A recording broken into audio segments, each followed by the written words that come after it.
Welcome to the You Need More Money podcast. I'm your host, Matt Manero, where I come to you every week from my studio in Dallas, Texas. Here's what I like most about today's guest. I'm going to just go in bullet points. Big personality, well connected, meaning we have mutual friends, and willing to find a niche and become an expert in it. Man, when I see people finding a niche and really honing in on that, it gets me jazzed because that's what I did in my business for all these years.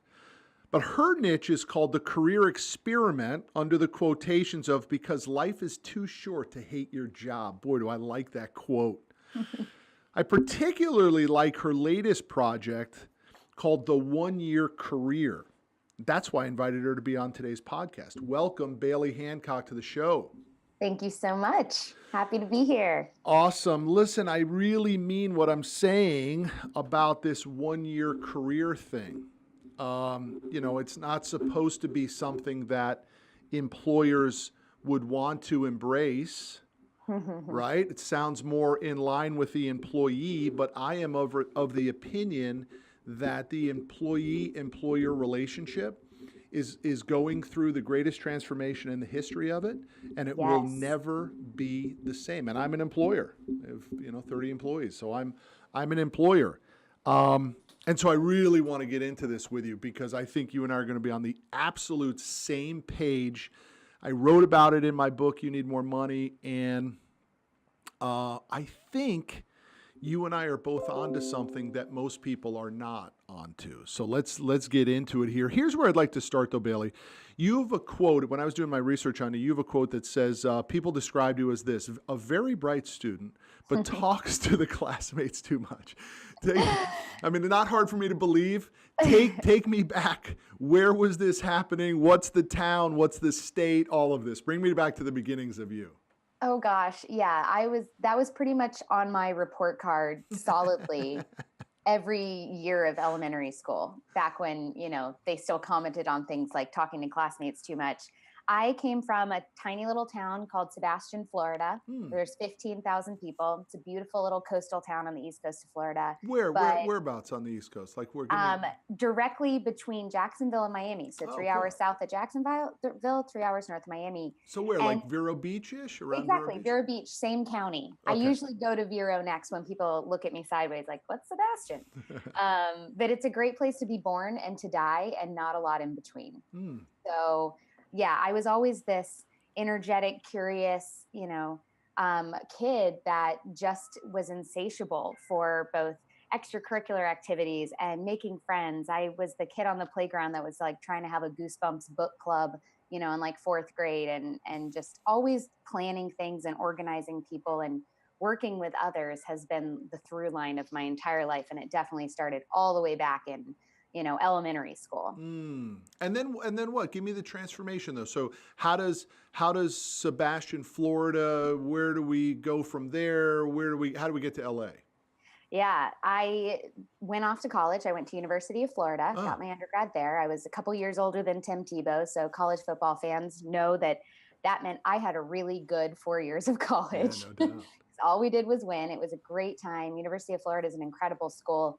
It happens to be fun, but it's also a great school. And I got my degree in event management and went off to Tampa after that, worked at a convention center, worked at an accrediting body for college business schools, doing seminars, conferences, meetings, events, everything like that.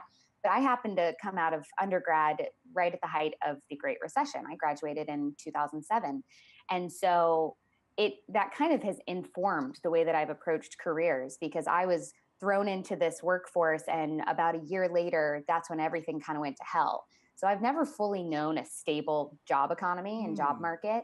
And although I was at that first real job out of undergrad for 3 years prior to moving to LA, 1 year in, they suspended all promotions because, there was a board of directors and people were freaking out. It was 2008. And so I saw very quickly in my career that it kind of doesn't matter what you think is going to happen and how prepared you are and how many right things you do. There are things outside of your control. And that was a really good lesson. But I got my MBA. I specialized in entrepreneurship and management. Hmm. And then I had one of your classic quarter life crises breakdowns. One of my Well, classics or I don't know how someone's classic yours Yeah, was, mine are but very classic. Crash and burn, like crash and, look into oh the man. abyss, die stuff. Yeah, I pretty much lit my life on fire and was like, peace out, Florida. I'm moving to California to be a Mm. TV show host. That really happened. And it was at the suggestion of a tarot card reader. So all of these things should paint the picture nicely of where Baily was at Super 25. planned out. Yeah, very. Whew. Well, I went from the most type A, organized, strategic, kid to feeling like I hit 25 and I had never had any fun and followed my passions and had just done all the right things. And so I kind of had freak out and I Mm. moved to LA, and that was 7 years ago. Gotcha. So when you say freak out, you mean like party, that whole freak out, not worry Kind about of. career? Yeah, it was less about career because I was still hanging on to my job at the time, but I just got to the point where I was actually married. I had gotten married at 23, Hmm. which nobody should be allowed to get married till they're 30 at minimum, is my new Why, philosophy. that didn't work out? It didn't work out. I Gotcha. bought a home in July of 2007. I don't know if you Oh recall the my movie The Big Short. gosh. Uh, Wow. that was Yeah, me. you were really, I Uh, mean, you were like doing the white picket fence, the I whole was. deal early. I was like, well, these are some check boxes I can mark off. Mm. Let's do that. Got the MBA, did all the right things. And yeah, 25 came and I had a panic of like, wait, is this it forever? Is Yeah. this is Hmm. this the whole thing? And now I'm Hmm. just gonna have kids and then just wait till they're yeah, it kind of made me have some really good perspective. And I tossed it all, I tossed it all out the window for the most Yeah. part.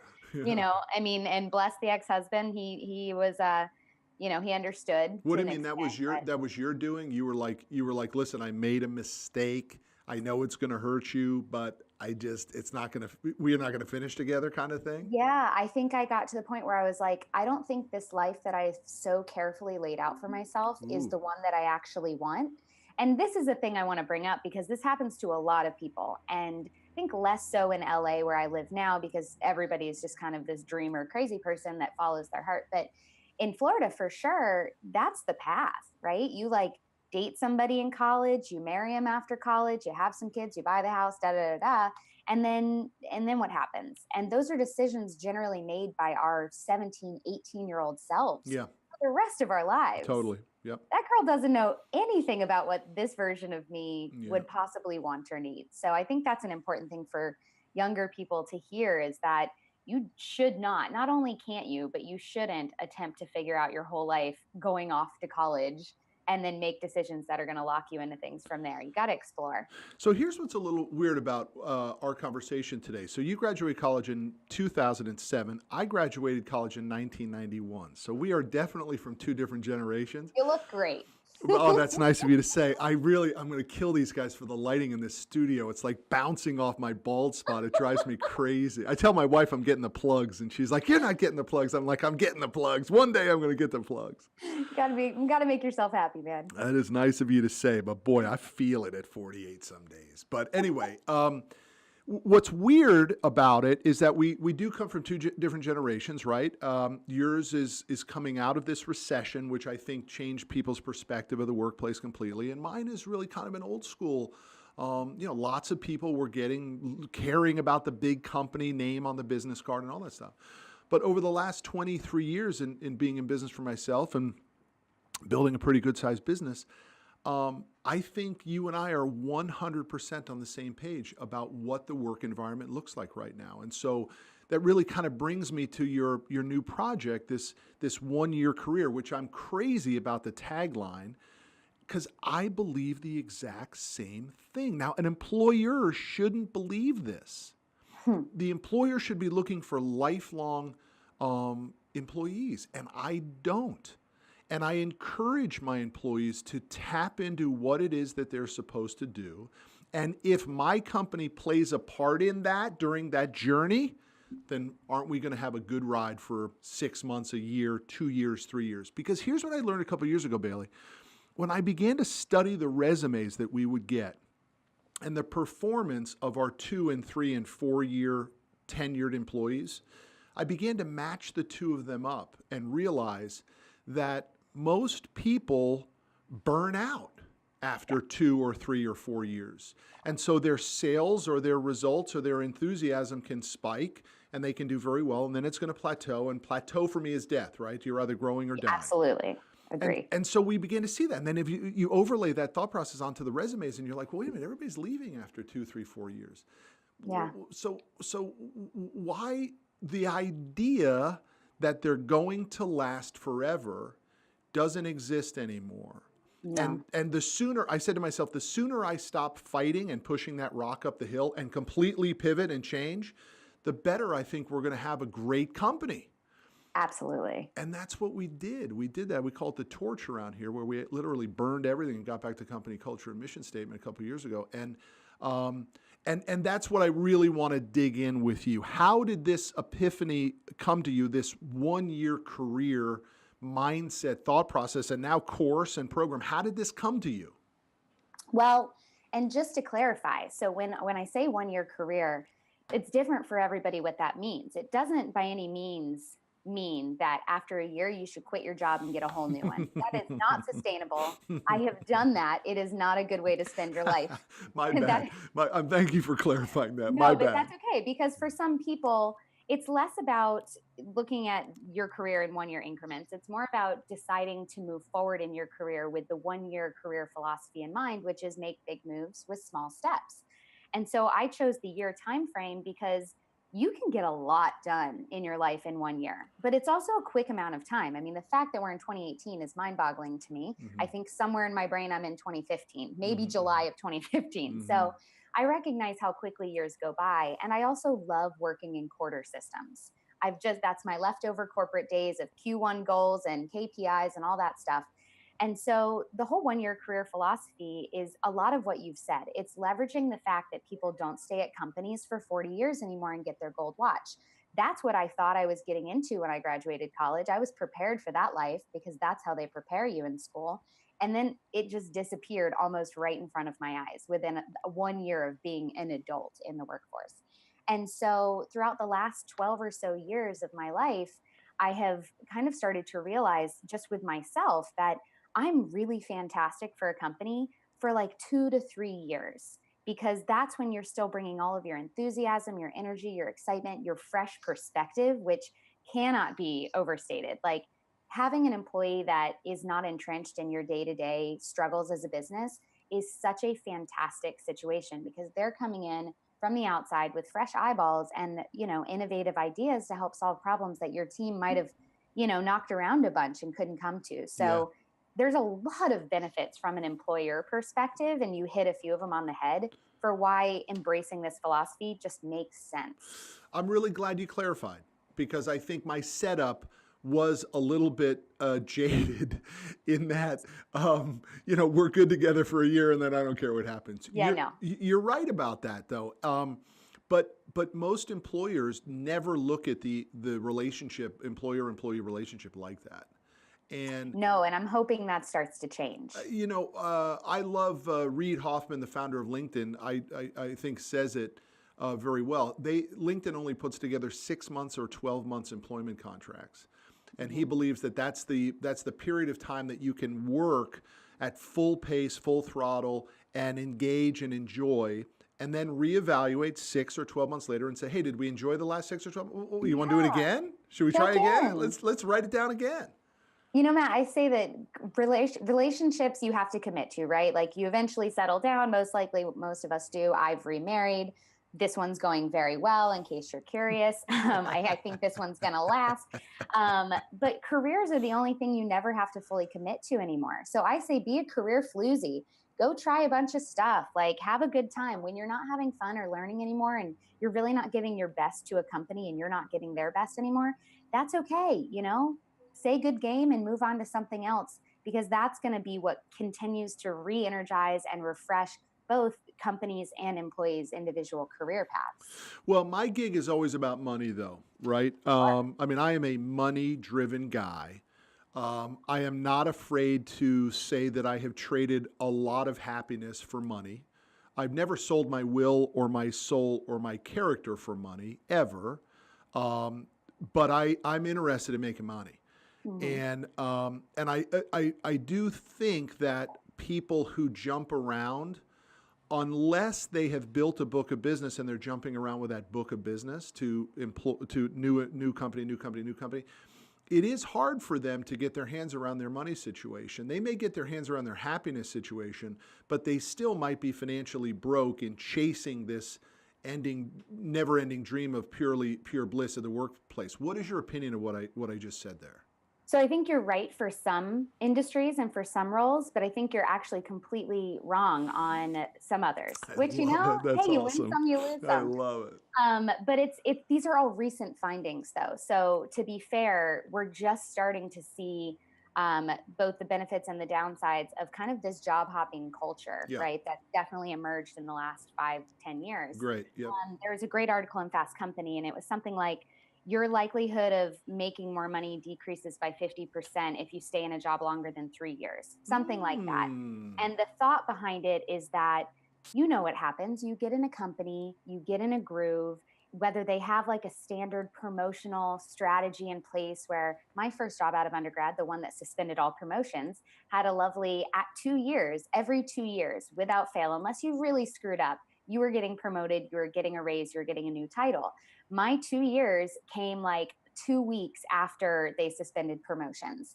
So, 22-year-old Baily is like, but I put in the time. I did the work. I did really good work. And now none of that matters just because things outside of my control. So what are you telling me, Bailey? That every environment should be looked at as a meritocracy? That those, the strongest and fittest deserve the movement inside the org?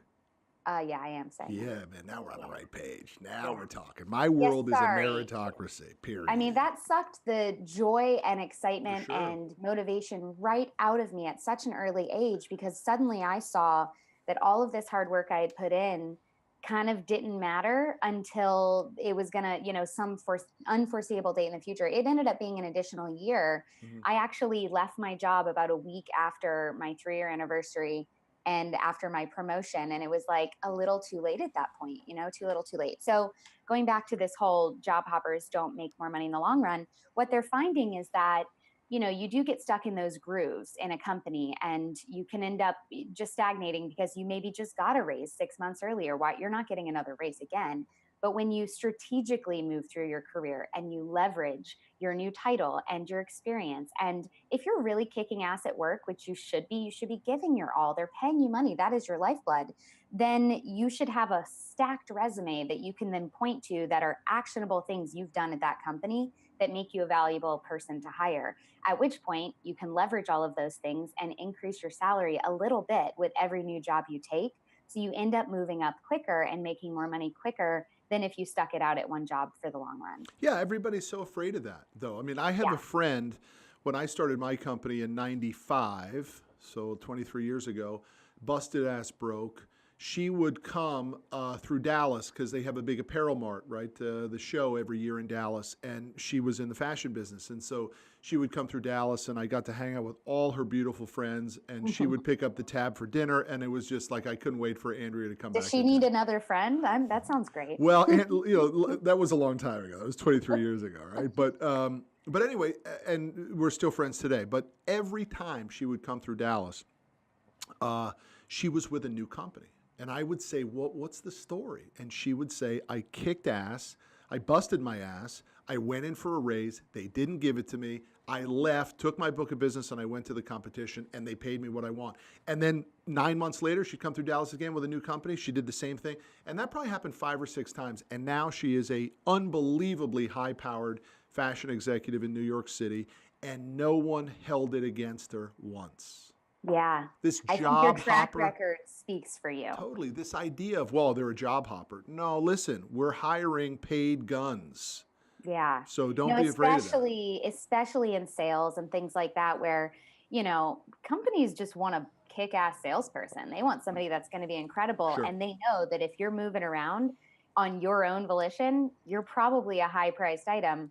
I think the job hopper thing, we're moving into a phase where it's going to be seen less as a red flag when you're looking at a resume, and more as okay, tell me more about this story, because it's really about controlling your narrative.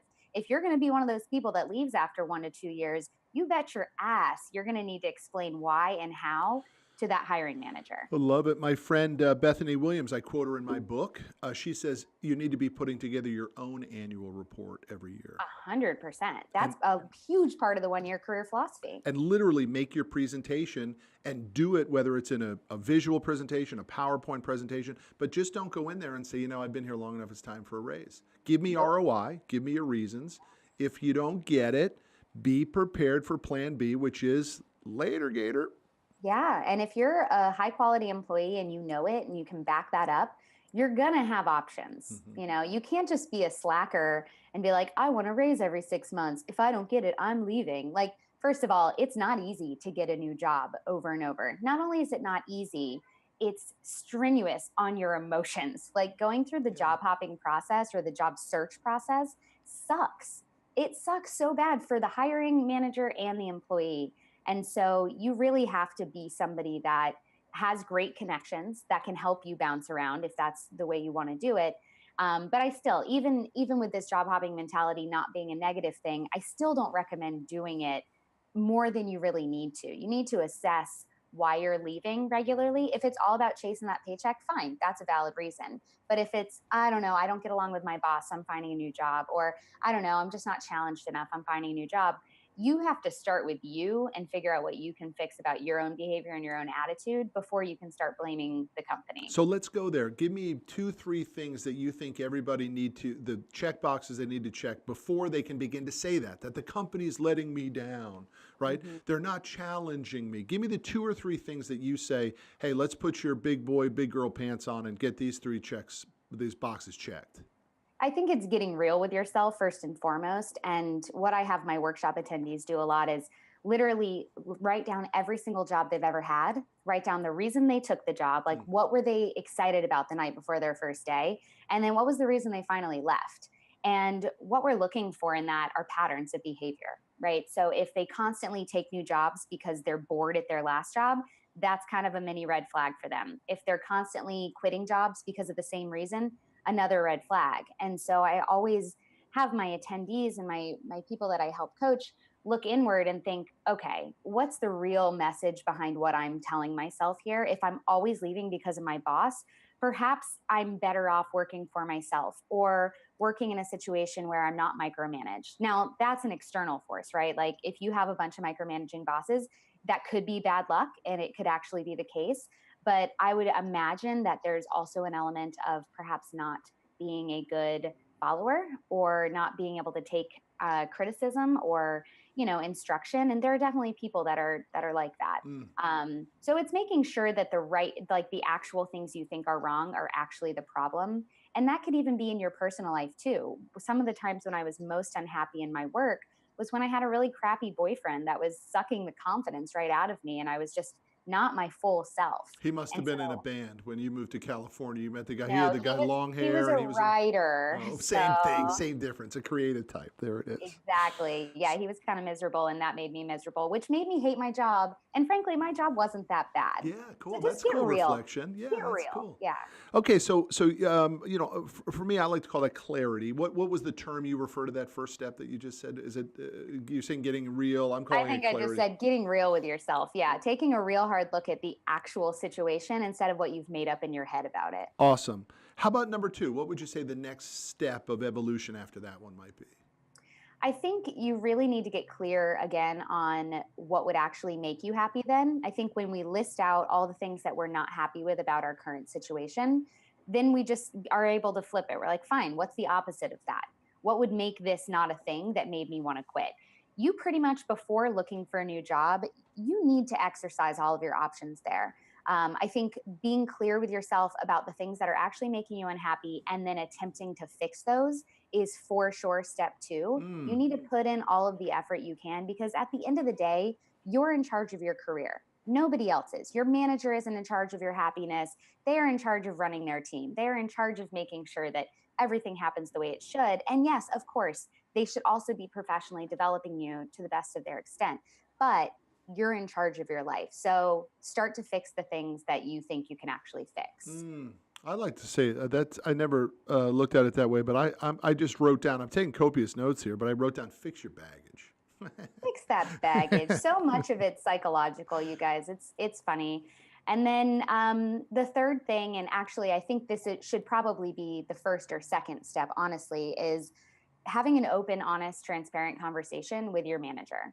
And this is the thing that I'm really hoping to change the mindset of with the 1 year career philosophy as it relates to managers is creating a culture of trust and transparency that cuts out all of the BS that we both create, both managers and employees create, instead of just having a damn conversation.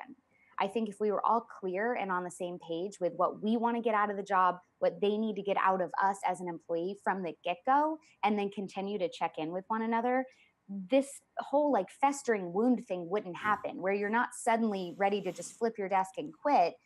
It should have happened months earlier. You should have had a conversation that was like, hey, can we chat? I'm feeling really frustrated by X. And then once you have that list of all the things that you hate about your job, I do not recommend calling a meeting with your manager and saying, page one, I hate the coffee situation here. Don't do that. Come at it, as you said earlier, thoughtfully and with a strategic approach where you're bringing facts to the table, separate emotion out because people just can't argue when emotions are involved, and just be honest and clear on expectations versus reality and what you need to be able to want to keep going here. And there's a right and a wrong way to do that conversation, but it needs to happen regardless. So I think what we're talking about here is kind of from the employee side. As we continue to turn the corner here, I'd love to start to move on your recommendations or suggestions for employers, Yeah. because I believe a lot of employees are far more open to these 3 steps that you just gave, these great steps, than the employer is. Yeah.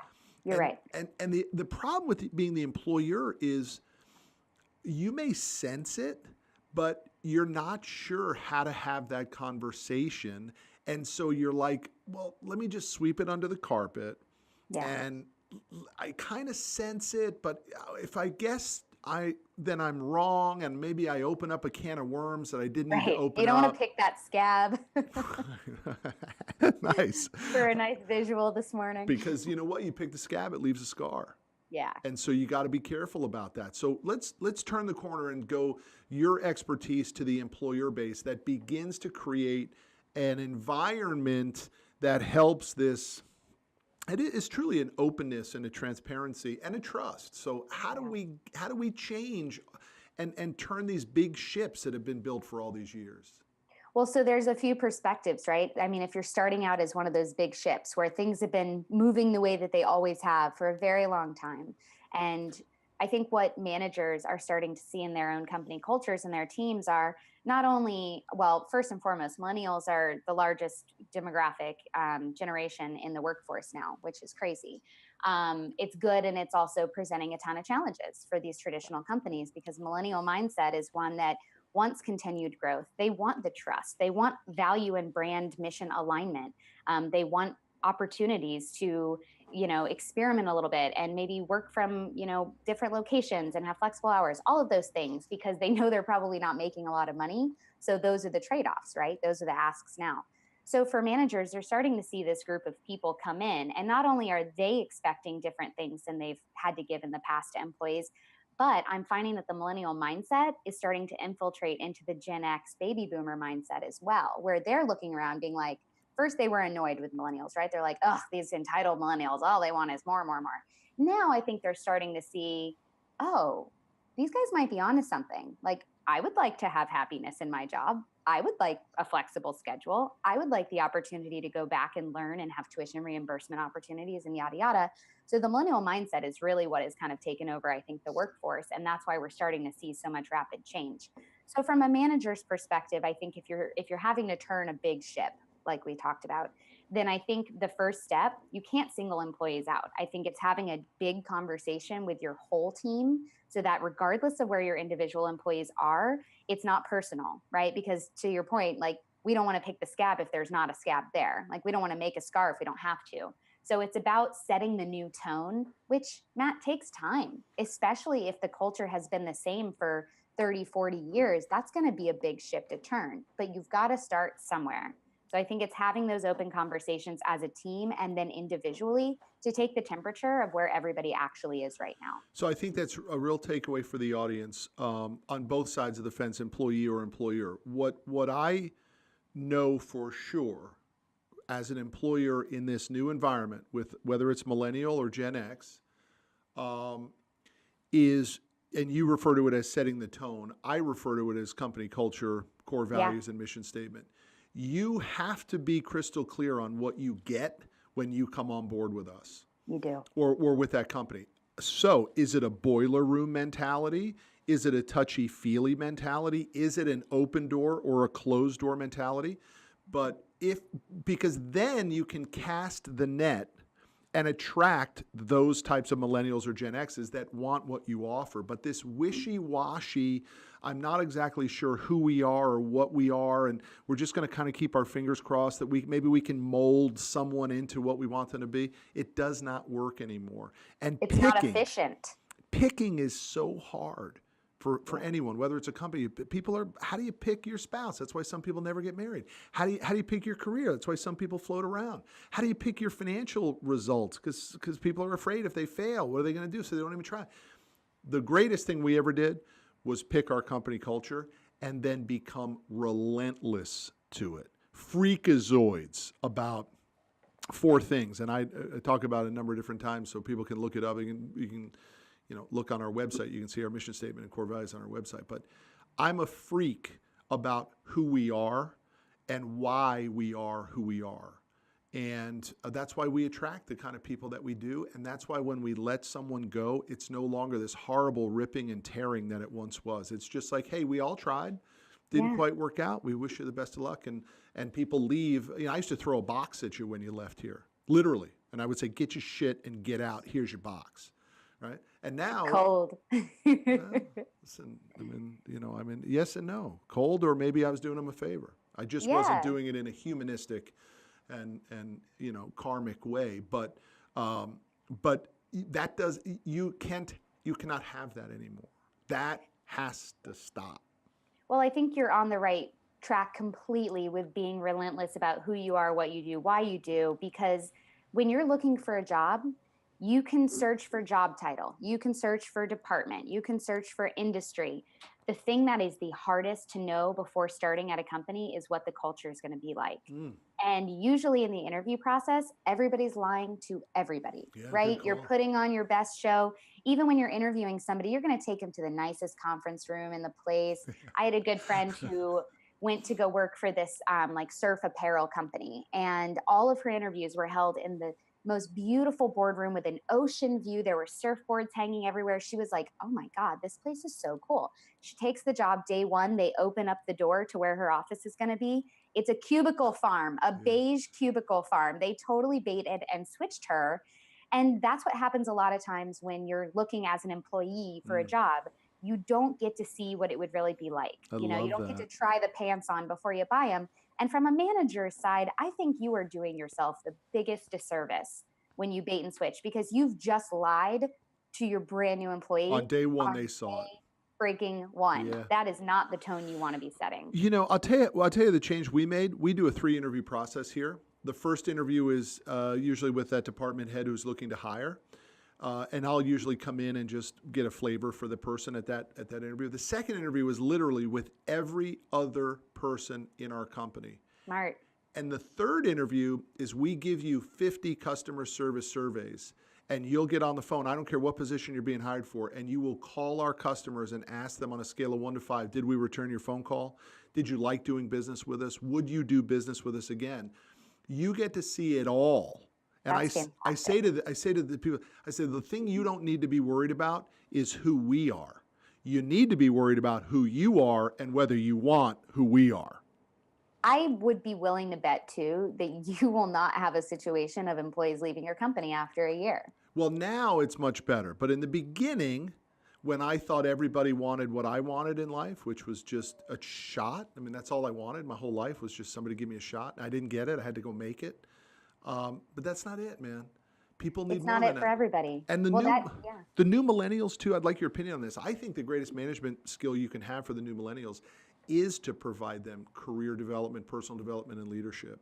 100%. We are used to not making a lot of money. Yeah, you're saying we as in you're positioning yourself I'm as a a millennial? 33-year-old person. So I'm towards the top of the millennials. I'm actually in a weird zone with it because I'm certainly not the same as a 21-year-old by any stretch of the imagination, but I'm also not fully a Gen Xer. And my age bracket, like say 30 to 35, I think we're a unique group because we were at the top of the millennials, the oldest millennials. And so we graduated in the recession. We saw all of this shit break down in front of us, basically. And we have a lot of empathy for the people only a few years ahead of us who are in totally a different space. Yeah, but you guys are also about to shit your pants because your age group is really starting to get into that. I'm out of my 20s where I could float around, and now I really got to get serious about money, or I got to get serious about happiness. I mean, that is 100% why I'm doing what I'm doing, because I had more people in my, small demographic from that age range being like, okay, well, we're not these idiot 20-year-olds bouncing around anymore, but we're not on the, corporate VP track anymore either. So who are we and what are we? What do we do with ourselves? And so people felt really aimless. That's where the career experiment came from. That whole philosophy was figure out your best next move. Not all of them, just your next one. And it grew out of my own frustration for feeling a little bit lost and unappreciated, undervalued, underpaid for sure. And that's where, that's what led me to today. So I'm a huge fan of it. As we started the show, I mean, I really think you're onto something here. I think both sides of the fence, employer and employee, really need coaching and figuring out how do they maneuver through this scenario. But I'd like, as we come across the goal line here and finish, I'd like your opinion on whether or not people do need to be in business for themselves. Because I think a lot of frustration in the workforce is, well, I need to be my own boss. And I am of the opinion that 99% of the people out there should not be their own boss. They have no idea how hard it is to be a real entrepreneur. What's your opinion on that? We are 100% in agreement on that. I was having a conversation. I was actually doing like a rapid fire 1-year career me coach session with a friend the other day who's 26. And she was coming up against this problem. She's like, I've been doing PR for so long. Like for so long, by the way, so long. 6 years anyway. I've been doing PR for so long. I want to, build upon this and figure out what's next. And all the things she was describing to me about what she wanted sounded like an entrepreneur lifestyle. And so I gave her some tips on how to work towards that. But when we hung up on our call, I was like, listen, I think, yes, of course you can be your own boss. Everybody can technically be their own boss. Everybody is not meant to be their own boss. It is hard work. It is worth it, but you have to sort of have that mentality of, being okay failing and being okay not making a lot of money for a little while. And with her, and I believe this wholeheartedly, I think you should not go out on your own, again, like being married, prior to 30. And the reason is in your 20s, you're getting to learn on somebody else's dime and make mistakes without worrying about people losing their jobs, and really experiment and try new things and learn from the people that have been doing it for 30 years, right? When you go out on your own, you immediately pull yourself out of the school of life, right? You immediately are surrounded only by you, depending on how you do your work situation. And you're learning, but you're learning from yourself and your own mistakes. And the risks are much greater than if you were working for somebody still. So can anybody be their own boss? Yeah, if you want it badly enough.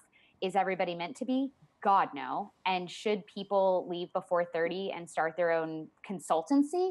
Who the hell are you to start a consultancy prior to 30? I mean, I'm 33 and I still feel like a total imposter most days, but I also fully intend to go back to work for a company at some point. I love working for companies. I just wanted to explore this option for a little while. Yeah, I think you got a real handle on it, though, and a very unique impression. I talk to most people about being an entrepreneur, being an employee, and I always use this. I say the number 2 person at Facebook that nobody's ever heard of is worth billions. Yeah. Right? You can make a ton of money if you do a lot of the things we outlined here under the organization that's willing to give you the shot. Absolutely. And there's a real place for intrapreneurs. Totally. People who have an entrepreneurial mindset within a company. My buddy desperately need those people. Yes, my buddy RJ Grimshaw is writing a book called Intrapreneurship, and he's going to do well with that book. He's the CEO of a division of a publicly traded bank, and that's exactly how he runs the whole show. And he Yeah, wants he's everybody to be brilliant. there. Yeah. So Baily, listen, let's give the audience some opportunities to find out more about you. Please go through your social media handles and your website. So I keep it easy. It's Baily Hancock, but there is no E in Bailey. So Great. it's BAILYHANCOCK. You can find me at bailyhancock.com. And then on every social channel, I nabbed that name because everybody else that's named Baily has an E in it. So my SEO is awesome. Thanks, Mom. Well done. Baily, thanks again for your time. Listen, but we could have gone on for a lot more because this is a major deal that is not going away. What we're talking about here is not a flash in the pan on either side, employee or employer side. No, and I'm glad you're running your company with this mindset already, and I think you're going to be very successful with that. So I appreciate you. Baily, thanks for having being me on the show. It's absolutely my pleasure. I'll see you down the road.